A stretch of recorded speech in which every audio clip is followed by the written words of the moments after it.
Pendant des décennies, Chuck Norris était resté fidèle à son code silencieux professionnel et loyal envers l'industrie, qui a fait de lui une légende. Mais aujourd'hui, à 85 ans, l'icône des arts martiaux a enfin donné des noms. 5 acteurs, 5 histoires d'ego, de chaos et d'irrespect flagrants. Ils ont dépassé les bornes, grogne Norris. Personne ne l'a vu venir. Préparez-vous à être choqués. À Hollywood, le choc des générations est inévitable. Les styles changent, les valeurs évoluent, et ce qui définissait autrefois la grandeur est constamment remis en question par la nouvelle vague. Mais un affrontement en particulier s'est distingué, celui qui aurait opposé Chuck Norris et Shia LaBeouf. C'était censé être une collaboration puissante, le vétéran sage et discipliné, et le jeune acteur méthodique, explosif. Les deux hommes se sont brièvement croisés sur un projet commercial secret à la fin des années 2010. Mais au lieu d'une synergie, le plateau s'est transformé en un champ de bataille de valeurs. Chuck Norris, à des décennies des projecteurs et du chaos de la célébrité moderne, est venu avec sa discipline, son respect et ses principes profondément enracinés. Il représentait la vieille garde, pas de drame, pas d'excuses, juste un travail acharné. Shia, quant à lui, était connu pour son intensité brute et son comportement imprévisible, ce qui contrastait fortement avec les normes strictes de Norris. Les initiés ont qualifié l'atmosphère de toxique. Ce qui avait commencé par de l'espoir s'est terminé par une déception silencieuse. Aujourd'hui, des années plus tard, Norris est enfin prêt à s'exprimer non seulement sur Shia, mais aussi sur d'autres personnes dont le comportement sur le plateau a brisé son silence de longue date. Les réalisateurs savaient ce qu'ils obtenaient avec Chuck, ponctualité, humilité et un leadership discret qui ne nécessitait jamais d'élever la voix. Shia LaBeouf, quant à lui, est devenu la figure de proue du génie imprévisible à Hollywood. Après avoir émergé de Disney Channel au début des années 2000, il est devenu célèbre grâce à des superproductions comme Transformers et à des rôles acclamés par la critique dans des films comme Fury et Honey Boy. Mais la carrière de LaBeouf a été de plus en plus éclipsée par des drames hors écran, des explosions publiques, des arrestations, des accusations d'abus et un engagement acharné à jouer de façon méthodique qui a souvent laissé les acteurs et l'équipe de tournage ébranlés. Lorsqu'il est entré sur le plateau de tournage avec Norris à la fin des années 2010, le comportement de LaBeouf était déjà tristement célèbre. Selon les rapports des personnes présentes, Shia a apporté son intensité caractéristique au projet, mais cela n'a pas été du goût de la légende des arts martiaux. Un membre de l'équipe a décrit le contraste sans détour. Chuck est arrivé calme et préparé. Shia est arrivé comme une tempête. Un autre initié se souvient que LaBeouf interprétait des monologues impromptus hors scénario, qu'il insistait pour faire plusieurs prises sans directive et qu'il ignorait fréquemment les calendriers de production. Alors que Chuck préférait l'efficacité et la précision, Shia se délectait souvent du chaos, arguant que la perturbation alimentait l'authenticité. Mais pour Norris, de telles pitreries ne faisaient pas partie d'une quelconque recherche artistique. C'était le signe d'un manque de discipline. Norris, élevé dans un foyer militaire et formé pendant des années aux arts martiaux, considérait la discipline comme la base du succès et non comme une contrainte à la créativité. Bien qu'il n'y ait pas eu d'explosion publique, la tension sur le plateau était apparemment palpable. Norris est resté calme, n'a jamais confronté publiquement LaBeouf, mais des sources affirment qu'il a fait connaître son mécontentement par des signaux subtils, en coupant court aux conversations, en demandant de la distance et en quittant le plateau dès que le tournage s'est achevé. Un proche collaborateur de Norris a déclaré « Chuck n'avait pas besoin de crier. Son silence disait tout. » La véritable piqûre de rappel est venue plus tard. En 2020, Norris a publié sur sa page Facebook un court message énigmatique qui a immédiatement déclenché une vague de spéculation. La célébrité sans discipline, c'est le chaos. Il n'a pas mentionné le nom de LaBeouf, mais le contexte était évident. Ce message est apparu quelques jours après qu'une nouvelle vague d'allégations contre LaBeouf ait fait surface allant de l'abus émotionnel à un comportement erratique sur le plateau de tournage. Les fans, les blogueurs et les observateurs de l'industrie ont rapidement fait le lien interprétant les mots de Norris comme un commentaire à peine voilé sur son expérience de travail avec l'acteur troublé. Cette citation résume tout ce que Norris représente. À ses yeux, la célébrité n'est pas une excuse pour l'ego. Le talent n'a pas de sens sans l'intégrité. Pour Chuck, l'idéal hollywoodien repose sur le contrôle, la courtoisie et l'humilité des valeurs qui semblent diamétralement opposées à la personnalité de plus en plus controversée de LaBeouf. Bien que LaBeouf n'ait jamais répondu publiquement au message, il n'est pas étranger aux critiques. Dans les années qui ont suivi le tournage de la publicité, ses ennuis judiciaires se sont multipliés, procédures de désintoxication et avalanches de reportages le décrivant à la fois comme un artiste incompris et comme un dangereux boulet. Que ce soit intentionnel ou non, le message de Norris est venu s'ajouter au concert de voix qui exhorte LaBeouf à affronter ses démons sous peine d'imploser complètement. L'incident a également rappelé de manière brutale le fossé culturel et générationnel qui sépare le Hollywood moderne. Chuck Norris, vestige d'une époque plus conservatrice et disciplinée, représentait les valeurs traditionnelles de l'industrie. Connaître son texte, respecter l'équipe, ne pas en faire une affaire personnelle. Shia LaBeouf incarnait la nouvelle vague brute, émotionnelle, sans filtre et imprévisible. Bien qu'ils aient tous deux trouvé leur propre forme de succès, leurs méthodes s'excluent mutuellement, et lorsqu'ils se rencontrent, les étincelles jaillissent. Pour les proches de Norris, l'épisode a réaffirmé sa conviction de toujours que le caractère compte plus que le charisme. Il a vu des acteurs aller et venir, monter et descendre, mais il a toujours soutenu que la vraie grandeur venait de la cohérence et de l'honneur, et non du chaos déguisé en créativité. Cette conviction a guidé sa carrière pendant des décennies et sa vie en dehors d'Hollywood, notamment en tant que conférencier motivateur, auteur et défenseur des anciens combattants et des valeurs chrétiennes. Pour LaBeouf, la rumeur d'affrontement avec Norris n'est qu'un chapitre d'une longue histoire faite de bouleversements et de transformations. En 2021, il a pris du recul par rapport à la vie publique, cherchant apparemment à se faire soigner et à réévaluer sa carrière. On ne sait pas si la sagesse d'un homme comme Chuck Norris a déjà fait son chemin dans la réflexion de LaBeouf, mais il ne serait pas surprenant qu'elle l'ait fait. Steven Seagal. À la fin des années 1980, Steven Seagal s'était taillé une place à Hollywood en tant que star d'action unique, qui se distinguait non seulement par sa queue de cheval et son attitude stoïque, mais aussi par sa formation en arts martiaux. 7e. Donne ceinture noire en aïkido. Seagal s'est entraîné au Japon et a même affirmé être le premier étranger à diriger un dojo dans le pays. Avec la sortie de films comme Above the Law et Hard to Kill, Seagal n'est pas seulement devenu célèbre, il s'est construit un mythe. Mais cette ascension s'est accompagnée d'une controverse en particulier parmi les artistes martiaux établis qui protègent depuis longtemps l'honneur et l'histoire de leur discipline. Au centre de cette tempête n'était autre que Chuck Norris et un groupe de personnalités respectées du monde des arts martiaux qui estimaient que Seagal était allé trop loin. La rupture n'a pas commencé par un seul moment, mais plutôt par une série de remarques arrogantes qui en ont froissé plus d'un.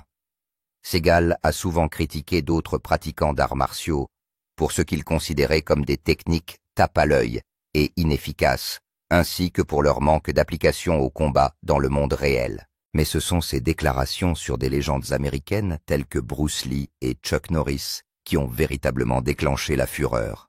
Seagal a publiquement rejeté la légitimité des arts martiaux de Lee et de Norris, laissant entendre qu'ils étaient plus des faiseurs de spectacles que de véritables guerriers.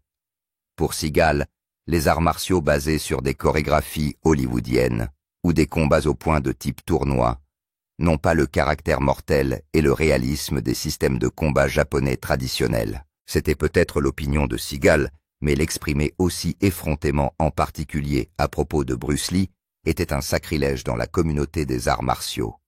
Bruce Lee, malgré sa mort prématurée en 1973, était vénéré dans le monde entier comme un visionnaire qui avait fusionné les philosophies de l'Orient et de l'Occident pour créer le Jeet Kune Do.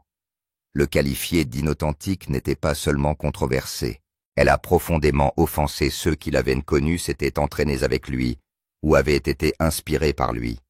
Parmi les personnes personnellement offensées figurait Bob Wall, un proche confident de Lee et de Norris, et un pratiquant d'arts martiaux accompli. Wall avait joué avec Bruce dans Enter the Dragon, et il connaissait Chuck Norris depuis leur début dans les tournois de karaté à travers les États-Unis. Pour Wall, les propos de Seagal n'étaient pas seulement des propos orduriers, mais une attaque contre l'âme même des arts martiaux. En réponse, il a pris une décision qui restera dans le folklore des arts martiaux.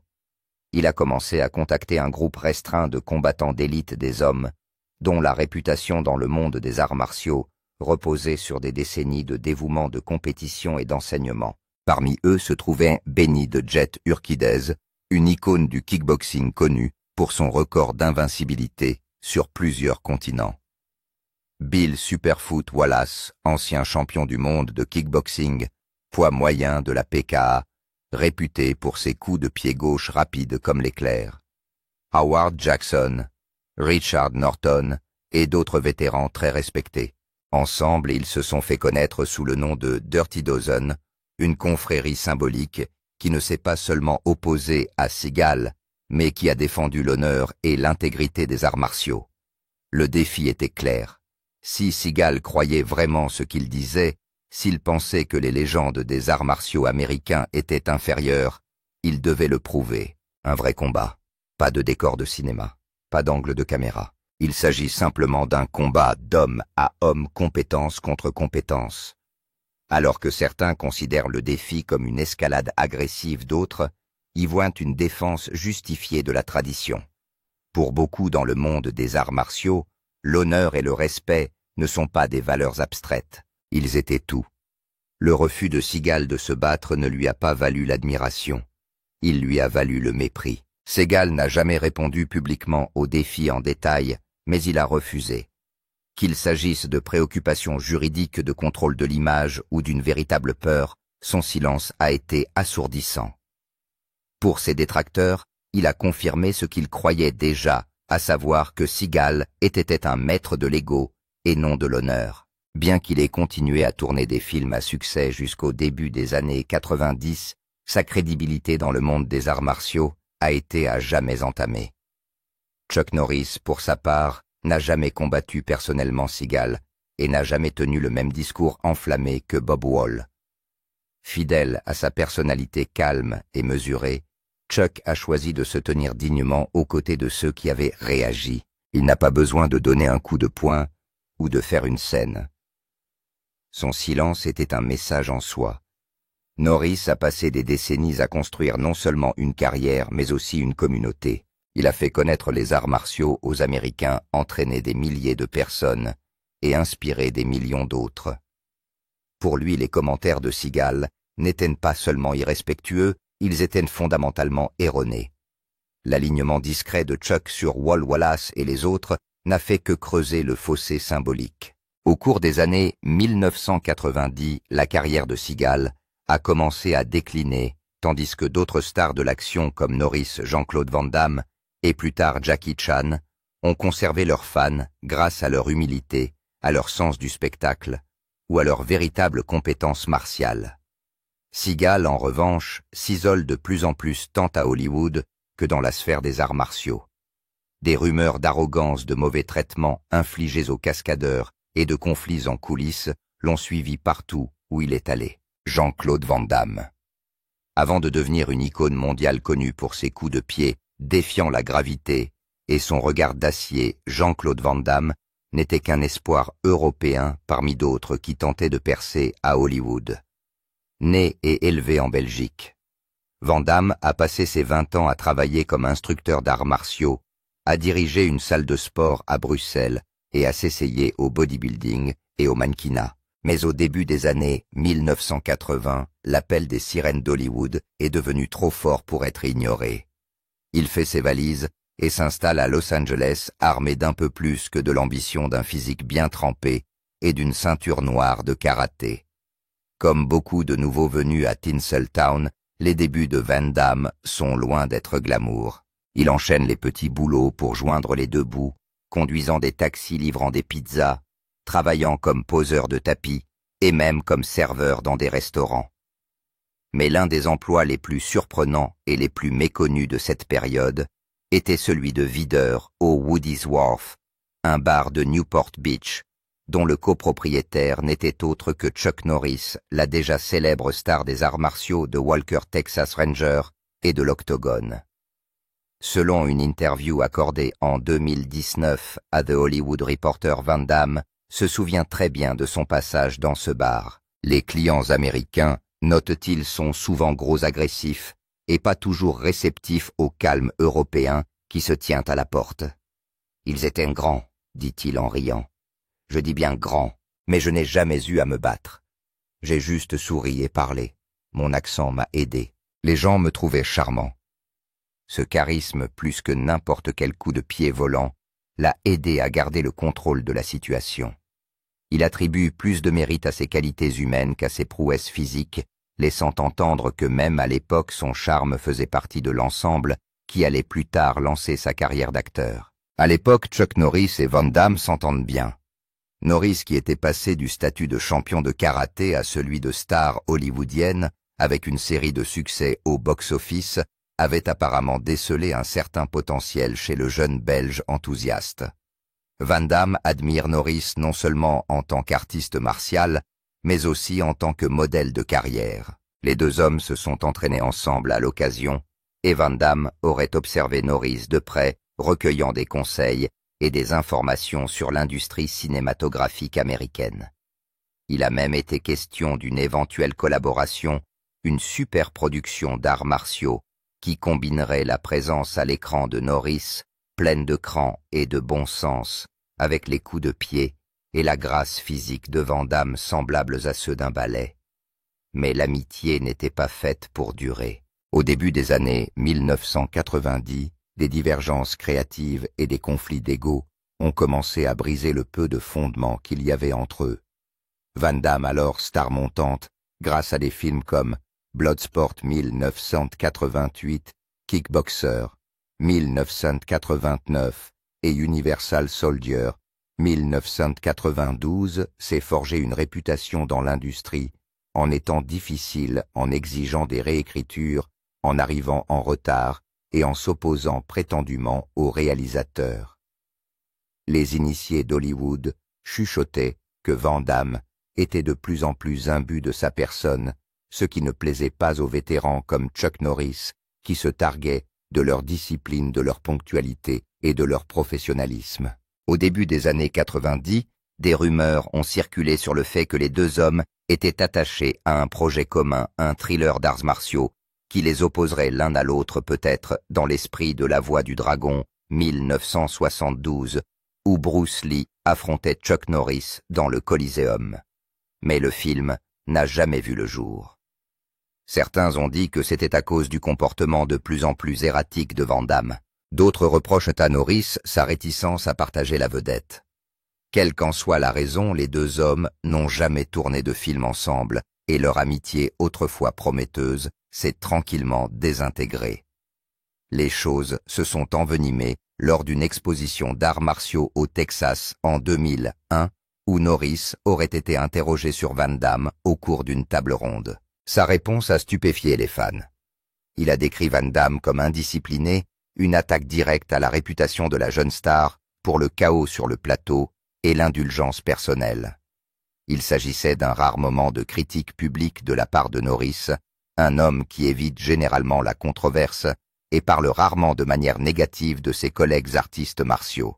Pour de nombreux observateurs, ce désaccord mettait en lumière un fossé culturel et philosophique plus profond entre les deux hommes. Norris, élevé dans les traditions rigides du Tang Soo Do et du karaté, mettait l'accent sur la retenue, la structure et la discipline tout au long de la vie. Son parcours dans les arts martiaux était ancré dans l'humilité et le travail acharné des valeurs qu'il a portées dans sa carrière cinématographique. Van Damme, quant à lui, représentait une tendance plus flashy et plus théâtrale des arts martiaux. Il était beau, élégant et indéniablement talentueux, mais aussi impulsif et parfois imprudent. Sa célébrité est arrivée rapidement, et avec elle, les tentations de l'excès, les rumeurs de toxicomanie, les conflits d'ego et les démêlés avec la justice et les problèmes financiers. Bien que les deux hommes ne se soient jamais livrés à une querelle publique, au sens où l'entendent les tabloïds, leur distance froide en disait long. Les fans spéculaient souvent sur le vainqueur d'un vrai combat. Les deux hommes avaient des références légitimes en matière d'arts martiaux. Norris, multiple champion du monde de karaté Van Damme, ancien champion de kickboxing à la précision de ballet. Mais la question d'un affrontement physique n'a jamais été résolue. Au lieu de cela, il ne restait que le potentiel inachevé d'un duo de rêve et le souvenir d'une amitié ratée. Au cours des années qui ont suivi, Van Damme a reconnu ses premières difficultés avec humilité, parlant souvent, avec franchise, de ses addictions passées, de son ego et des erreurs qui lui ont coûté des amitiés et des opportunités. Norris, pour sa part, n'a jamais abordé le sujet de Van Damme de manière significative, préférant se concentrer sur ses activités caritatives, son activisme politique et son empire du fitness. Leurs chemins divergents représentent les deux faces d'une même pièce d'arts martiaux, l'une ancrée dans la tradition et le contrôle, l'autre dans la passion et le spectacle. Et si les deux hommes ont assuré leur place dans l'histoire du cinéma d'action, le film qu'ils n'ont jamais tourné ensemble reste un fascinant What If, un rappel de la façon dont l'ambition, la personnalité et l'orgueil peuvent remodeler même les alliances les plus prometteuses dans le monde des grands enjeux d'Hollywood. Alec Baldwin. Dans le monde clinquant d'Hollywood, les querelles entre célébrités tournent souvent autour de la concurrence au box-office, de controverses sur le casting ou de rivalités personnelles. Mais parfois, le fossé est bien plus profond au cœur de l'idéologie de la guerre culturelle que se livrent les États-Unis. C'est le cas de Chuck Norris et d'Alec Baldwin, deux titans de l'industrie du divertissement qui partagent la même scène sous les projecteurs d'Hollywood, mais qui ne pourraient être plus éloignés l'un de l'autre en ce qui concerne les valeurs politiques. Chuck Norris a toujours été plus qu'un simple artiste martial et une star de l'action. Si l'acteur texan s'est d'abord fait connaître grâce à des films à grand spectacle comme L'Octogone et Lone Wolf McQuade, puis grâce à sa longue série télévisée Walker Texas Ranger, il est aujourd'hui tout aussi connu pour son conservatisme sans faille. Contrairement à nombre de ses pairs qui penchent à gauche, Norris a passé des décennies à défendre des causes de droite, parlant ouvertement de sa foi chrétienne, de son soutien à l'armée et de son engagement en faveur de ce qu'il appelle les valeurs américaines traditionnelles. Norris n'a jamais hésité à s'engager politiquement. Au fil des ans, il a soutenu et fait campagne pour un certain nombre de républicains de premier plan, dont Mike Huckabee, Mitt Romney et plus tard Donald Trump. Dans ses chroniques et ses messages vidéo, il s'inquiète de la décadence morale de l'Amérique moderne, dénonce le libéralisme dans les écoles et les médias et exhorte les citoyens à se réapproprier ce qu'ils considèrent comme les principes fondamentaux du pays, à savoir Dieu, la famille et le patriotisme. Son ton est souvent plus prédicateur qu'interprète, appelant les Américains à sortir de l'apathie et à résister aux changements culturels qui, selon lui, menacent l'âme de la nation. Et puis il y a Alec Baldwin, un contraste frappant à presque tous les égards. Acteur prolifique dont la carrière s'étend de Glengarry, Glen Ross à Trent Rock, l'impact en temps réel de Baldwin sur la politique américaine a explosé lorsqu'il a joué le rôle de Donald Trump lors de la campagne électorale américaine de 2016. Est-ce lors de la saison des élections présidentielles américaines de 2016 dans l'émission Saturday Night Live. Son interprétation de Trump avec ses gestes exagérés, son élocution erratique et sa perruque orange est devenue une sensation culturelle et un paratonnerre pour la division politique. L'imitation satirique de Baldwin ne s'est pas contentée de se moquer de Trump. Elle est devenue un point de ralliement hebdomadaire pour les libéraux et une source d'indignation croissante pour les conservateurs. Trump lui-même s'est souvent emporté sur Twitter, qualifiant l'impression de terrible et SNL d'impossible à regarder. Baldwin, imperturbable, a poursuivi sa performance pendant une grande partie de la présidence de Trump, renforçant ainsi son identité en tant que voix célèbre de la gauche américaine. L'activisme de Baldwin ne se limite pas à la parodie. Il s'exprime depuis longtemps sur le contrôle des armes à feu, les questions environnementales et la corruption des entreprises. À travers des interviews, des discours et les médias sociaux, Baldwin s'est présenté comme un critique sans farde du mouvement conservateur, n'ayant pas peur d'interpeller des personnalités de droite et de se moquer de ce qu'il considère comme l'hypocrisie des dirigeants républicains. C'est en 2017, au plus fort de la présidence de Trump et de la domination de Baldwin sur SNL, que Chuck Norris a semblé riposter. Bien qu'il n'ait jamais mentionné Baldwin par son nom, Norris a rédigé un article de blog que beaucoup ont considéré comme une réfutation directe de la représentation de Trump par Baldwin et de la culture hollywoodienne de gauche en général. Dans ce billet, M. Norris fustige les élites hollywoodiennes qui se moquent des valeurs américaines, les accusant d'utiliser leur tribune pour rabaisser le pays, ses traditions et les millions de personnes qui ne partagent pas leur vision du monde. Il a déploré ce qu'il perçoit comme une guerre contre la foi, la famille et la liberté, et a critiqué l'aristocratie du divertissement pour avoir ridiculisé les conservateurs et dépeint le patriotisme comme de l'ignorance. Les lecteurs et les médias ont interprété ces propos comme une attaque à peine voilée contre Baldwin, surtout si l'on considère que l'acteur n'a cessé de dénigrer Trump qu'il avait déjà soutenu. Pour M. Norris, les attaques contre M. Trump n'étaient pas seulement comiques, elles étaient aussi personnelles. Trump représentait une vague de conservatisme populiste qui s'alignait sur les mêmes valeurs que Norris avait passé des années à promouvoir. En se moquant de Trump, Baldwin n'attaquait pas seulement un homme politique, il se moquait des idéaux de Norris et de millions d'Américains qui partageaient ses convictions. Il est intéressant de noter qu'Alec Baldwin n'a jamais répondu directement aux commentaires de Norris et qu'il n'a pas non plus abordé publiquement l'article de blog de 2017. Peut-être était-ce intentionnel. Baldwin s'est rarement engagé dans des prises de bec avec des artistes conservateurs moins virulents. Ou peut-être que pour Baldwin, le message de Norris ne valait pas la peine d'être digne d'une réponse. Mais même sans affrontement direct, la tension entre ces deux stars symbolise quelque chose de plus grand. Hollywood est depuis longtemps un microcosme des batailles culturelles plus larges de l'Amérique, et le gouffre idéologique entre Norris et Baldwin reflète la polarisation qui s'empare du pays lui-même. À bien des égards, leur querelle tacite résume la guerre silencieuse entre deux versions de l'Amérique, l'une ancrée dans le traditionnalisme et la fierté conservatrice, l'autre dans la critique libérale et la satire progressiste. Il convient également de noter que les deux hommes ont utilisé leur célébrité pour renforcer leur message politique. Chuck Norris, avec son image de cow-boy sans état d'âme, reste le favori des conservateurs chrétiens, des préparateurs et des défenseur du deuxième amendement. L'engouement pour le même viral Chuck Norris Facts, bien qu'humoristique, n'a fait que renforcer son statut mythique d'homme fort, ultime, intouchable, juste et stoïquement sage. Alec Baldwin, quant à lui, a utilisé l'arme de la satire pour influencer l'opinion publique, son imitation de Trump à la langue acérée étant l'un des artefacts de la culture pop les plus durables des années Trump.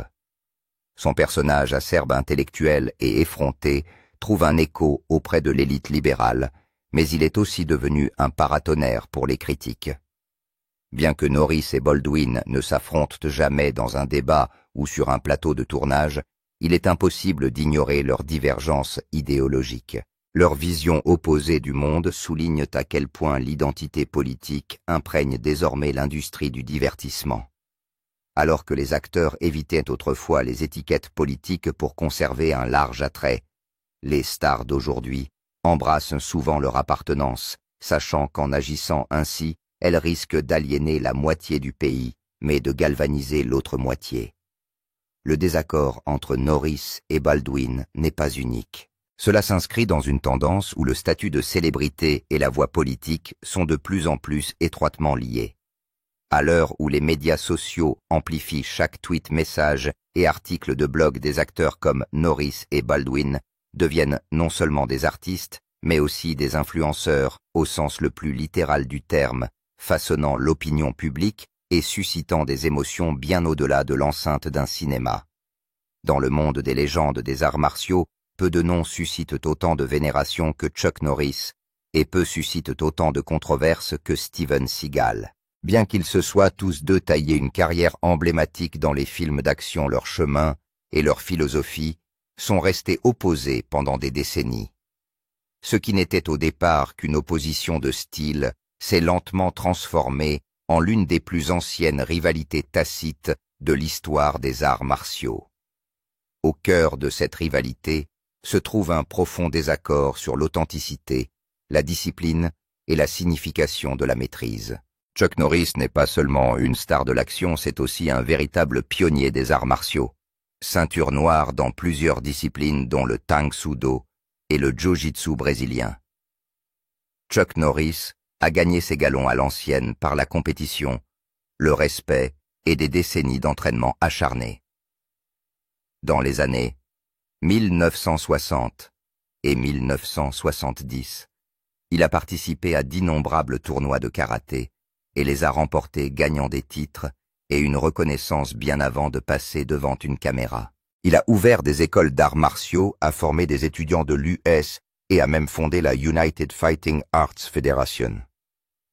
Pour ceux qui connaissent la discipline, Norris n'est pas seulement un dur à cuire hollywoodien, c'est une véritable affaire. Steven Seagal, en revanche, est apparu à la fin des années 1980 avec un pedigree unique et ceinture noire 7e en Aïkido. Seagal a fait la une des journaux pour avoir été le premier occidental à diriger un dojo au Japon, un exploit rare. Son personnage à l'écran froid, calme et impitoyable contrastait fortement avec le style tape à l'œil de ses contemporains comme Van Damme ou Laura d'honneur de Norris.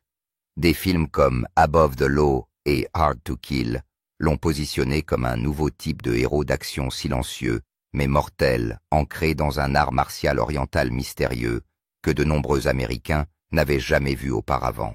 Mais au fur et à mesure que la célébrité de Seagal grandissait, son ego et ses critiques à l'égard de la communauté des arts martiaux se développaient. Au cœur de la querelle Norris-Seagal se trouve un profond fossé idéologique.